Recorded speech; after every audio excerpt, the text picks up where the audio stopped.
Hello everyone, welcome back to our ancient history lecture series. इससे पहले हमने Palaeolithic as period पढ़ा था, यानी कि ओल्ड स्टोन एज। आज हम मीज़ोलिथिक एज पढ़ने वाले हैं, यानी कि मिडल स्टोन एज। तो चलिए शुरू करते हैं। सबसे पहले हम मीज़ोलिथिक का मीनिंग समझते हैं। मीज़ोलिथिक दो ग्रीक शब्दों से मिलकर बना है, जिसमें मीज़ो का मीनिंग होता है मिडल और लिथिक का मीनिंग होता है स्टोन, यानी कि इसका कंप्लीट मीनिंग हुआ मिडल स्टोन एज। ये स्टोन एज का बीच वाला फेज था। स्टोन एज के तीन मेजर पार्ट्स हैं। पैलियोलिथिक यानी कि old stone age, mesolithic middle stone age और neolithic new stone age. Mesolithic age एक ट्रांजिशनल पीरियड था। इसका मतलब है कि इस समय लोग पुरानी हंटिंग लाइफ से धीरे धीरे फार्मिंग की तरफ बढ़ने लगे। यही वजह है कि इस एज को ट्रांजिशनल पीरियड भी कहा जाता है। The mesolithic age is the middle phase of stone age between the palaeolithic and neolithic period. ये मिडल का फेज था पैलियोलिथिक और नियोलिथिक पीरियड के बीच में। It is a transitional period from hunting and food gathering to farming and settled life. यह एक transitional period था। हंटिंग से लेकर लोग फार्मिंग की तरफ शिफ्ट होने लगे थे।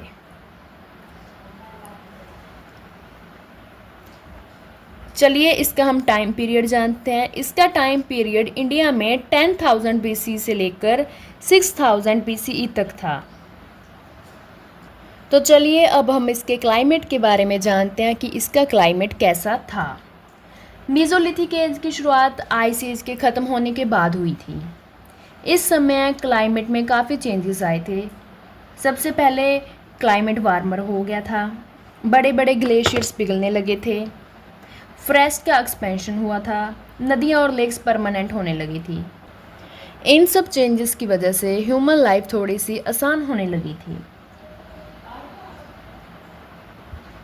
The Mesolithic age began after the end of the Ice Age. Ice Age खत्म होने के बाद Mesolithic age शुरू हुई थी। इसके फीचर्स हैं climate become warmer, glaciers melted, rainfall increased, forest expanded, rivers and lakes become permanent. Climate warm हो गया था, ग्लेशियर पिघलने शुरू हो गए थे, रेनफॉल इंक्रीज होने लगा था, फॉरेस्ट का एक्सपेंशन शुरू हो गया था, रिवर और लेक परमानेंट हो गए थे। ये एक बेटर कंडीशन थी सर्वाइवल के लिए, इसीलिए ह्यूमंस के लिए जीना पहले से काफ़ी आसान हो गया था। इस फेवरेबल इन्वायरमेंट ने फ्यूचर फार्मिंग के लिए भी बेस प्रिपेयर किया था। अब हम इनकी सेटलमेंट के बारे में जानते हैं। जैसे हमने पैलियोलिथिक एज में देखा था, लोग एक जगह से दूसरी जगह तक घूमते रहते थे, लेकिन मीज़ोलिथिक एज में ये एक सिचुएशन बदलने लगी। अब लोग सेमी परमानेंट सेटलमेंट में रहने लगे। लेकिन मीज़ोलिथिक एज में ये सिचुएशन बदलने लगी। अब लोग सेमी परमानेंट सेटलमेंट में रहने लगे। ये लोग अपनी सेटलमेंट बनाते थे रिवर के पास, लेक्स के पास, फॉरेस्ट के पास। उनके घर बने होते थे वुड, ग्रास, ब्रांचेस और एनिमल स्किन के। उन्हें यहाँ पानी, एनिमल्स आसानी से मिल जाते थे, तो इसलिए वे अपने घर रिवर्स, लेक्स और फॉरेस्ट के आसपास ही बनाते थे। अब हम बात करते हैं ऑक्यूपेशन की। मीज़ोलिथिक एज के लोगों की मेन ऑक्यूपेशन थी hunting, fishing, food gathering, collecting fruits and roots. लेकिन एक बहुत ही इम्पोर्टेंट डेवलपमेंट इस एज में हुई थी, वो थी एनिमल डोमेस्टिकेशन। सबसे पहला डोमेस्टिकेटेड एनिमल था dog. The dog was the first domesticated animals. उसके बाद sheeps and goats were also domesticated in the later stage. Dog सबसे पहले डोमेस्टिकेटेड एनिमल इसी वजह से था क्योंकि वे हंटिंग में भी हेल्प करता था और प्रोटेक्शन भी देता था। ये फ्यूचर फार्मिंग सोसाइटी की शुरुआत थी। अब हम बात करते हैं इनके टूल्स की। The mesolithic age is also known for microlith. Microlith का मीनिंग होता है small stone tools. Mesolithic age की सबसे इम्पोर्टेंट आइडेंटिटी है माइक्रोलिथ। माइक्रोलिथ का मतलब होता है स्मॉल स्टोन टूल्स। ये टूल्स पैलियोलिथिक एज के टूल्स से बहुत छोटे थे और शार्पर थे और ज़्यादा एफिशिएंट थे। Tools were made from chert, jasper, chalcedony, quartz. इनके मेन टूल्स थे blades, arrowhead, scrapers, burins and points. इन टूल की वजह से हंटिंग और भी इफ़ेक्टिव हो गई थी। इसमें एक एग्जाम पॉइंट भी है माइक्रोलिथ। ये लाइन आपको ज़रूर याद रखनी है। The Mesolithic as is also known for microliths. The tools were smaller, sharper and more efficient then Palaeolithic tools. Tools छोटे थे, शार्पर थे और मोर एफिशिएंट थे पैलियोलिथिक एज से। अब हम बात करते हैं इनके आर्ट और कल्चर की। Rock paintings become more developed. इस एज में आर्ट भी बहुत ज़्यादा डेवलप हुई थी। पेंटिंग्स में दिखाया जाता था जैसे हंटिंग करते हुए, डांसिंग करते हुए, एनिमल्स और डेली लाइफ। इसमें एक इम्पॉर्टेंट थिंग है, इंडिया का सबसे फेमस रॉक पेंटिंग साइट है भीमबेटका रॉक शेल्टर, जो है मध्य प्रदेश में। ये भी आपको याद रखना, ये भी बहुत इम्पोर्टेंट है। अब हम सोसाइटी की बात करते हैं। लोग छोटे ग्रुप्स में रहते थे। फैमिली सिस्टम धीरे धीरे डेवलप हो गया था। फूड शेयरिंग का सिस्टम था। रिलीजियस लाइफ में लोग नेचर की वर्शिप करते थे। नेचर वर्शिप जैसे सन,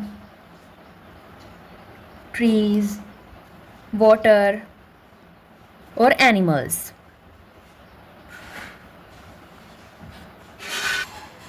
इसी पीरियड में डेड बॉडीज़ को बरी करना भी एक रेगुलर प्रैक्टिस बन गया था। इससे हम उनके रिलीजियस बिलीफ का भी आइडिया मिलता है। People lived in small group. लोग छोटे छोटे ग्रुप्स में रहते थे। Family system gradually developed. Family system develop होना शुरू हो गया था।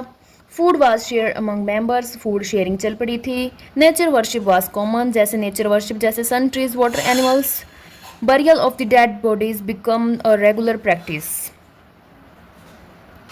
Important mesolithic sites. इसकी कुछ इम्पोर्टेंट साइट्स हैं जो हमें याद रखनी होंगी, जैसे बगौर जो है राजस्थान में, जो एनिमल डोमेस्टिकेशन के लिए फेमस है। सेकंड है लंघनज जो है गुजरात में, जो ह्यूमन स्केलेटन और माइक्रोलिथ के लिए फेमस था। थर्ड है भीमबेटका जो है मध्य प्रदेश में, जो रॉक पेंटिंग के लिए फेमस है। फोर्थ है आदमगढ़ जो है मध्य प्रदेश में, यहाँ पर माइक्रोलिथिक टूल्स मिले थे। फिफ्थ है सराय नहर राय जो है उत्तर प्रदेश में, जो ह्यूमन बरियल्स के लिए फेमस है। आई होप आपको ये सारी साइट्स याद होंगी। तो चलिए आखिर में हम इसकी इम्पोर्टेंस देखते हैं। मेसोलिथिक एज की मेजर अचीवमेंट थी development of microlithic tools, beginning of animal domestication, semi permanent settlement, improved hunting techniques, foundation for the Neolithic revolution. इसी एज में माइक्रोलिथिक टूल्स की डेवलपमेंट हुई, एनिमल डोमेस्टिकेशन की शुरुआत हुई, सेमी परमानेंट सेटलमेंट होनी शुरू हुई, हंटिंग टेक्निक्स इम्प्रूव्ड हुई और फाउंडेशन ऑफ नियोलिथिक रेवोल्यूशन हुई। तो दोस्तों आज हमने मेसोलिथिक एज को कंप्लीट डिटेल में पढ़ा।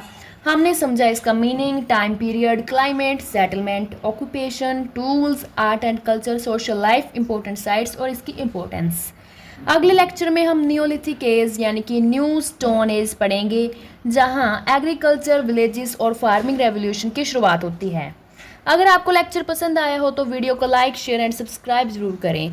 Thank you very much. मिलते हैं नेक्स्ट लेक्चर में।